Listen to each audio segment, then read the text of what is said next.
The established monetary system is one of the most contrived, manipulated, and corrupted social systems to ever come into existence. Generation after generation, societies become disillusioned by money and look upon its structural application to life on the planet with a complete state of content and naivety.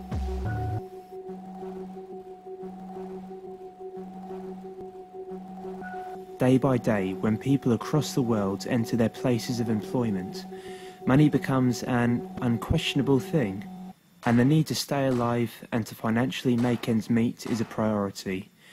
This is society's ultimate distraction from considering new, progressive ideas and concepts which can positively transform the planet for the benefit of everyone on Earth.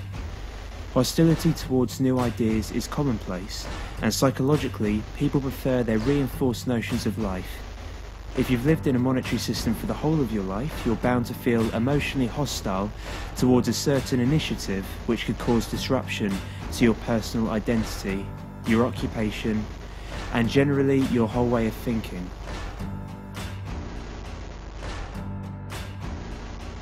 If we take a look at how society's psychology is made up in a monetary system, we can see clearly that the main motivator for many people who have been conditioned by money itself is the concept of the profit motive. It has been said for many years that man's motivator to want to do something comes at a price. Problems can only be solved if money can be made from it. Now, the additional costs of achieving, maintaining universal access to basic education worldwide, basic healthcare for all, reproductive healthcare for all women, adequate food for all, and safer water and sanitation for all is roughly $40 billion a year. This is less than 4% of the combined wealth of the 225 richest people in the world. And this data was provided by the United Nations Development Report in 1998. Now, taking this into account, $40 billion seems like a very small amount of money if every country in the world contributed to such a cause. And the truth is that global poverty is a problem that cannot be profitable to solve. You would end up losing money for the benefits of a certain society in extreme levels of deprivation, which is obviously something the money system cannot and will not promote. We can have all the charities we want, but these institutions, although very altruistic, do not get to the root cause of the problem at hand, and the root cause is money.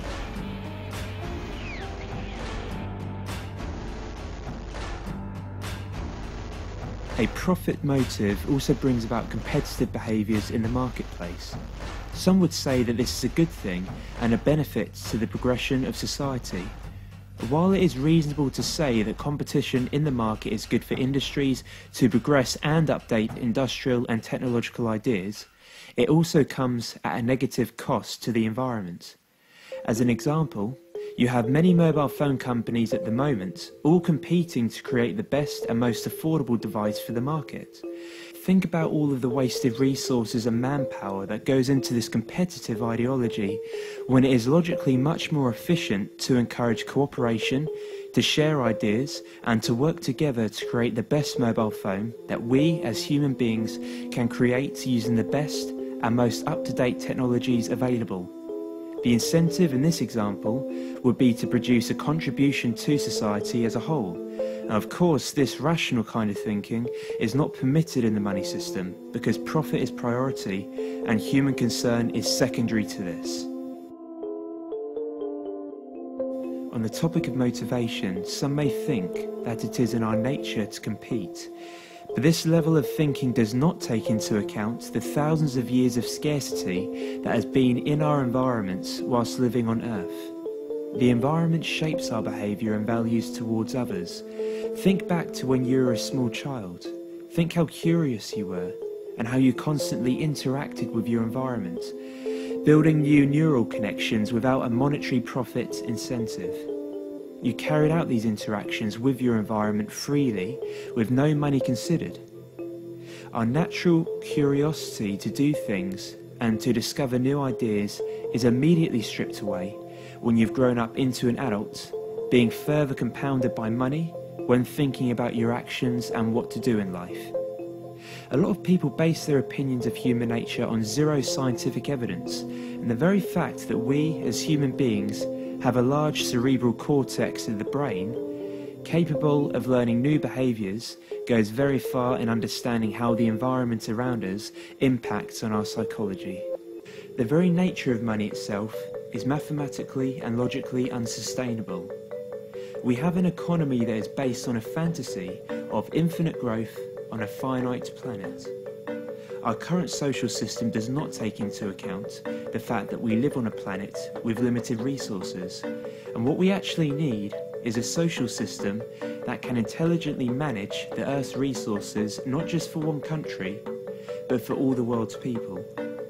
Capitalism reinforces constant consumption again and again and again, without ever pausing to consider the planet and our well-being.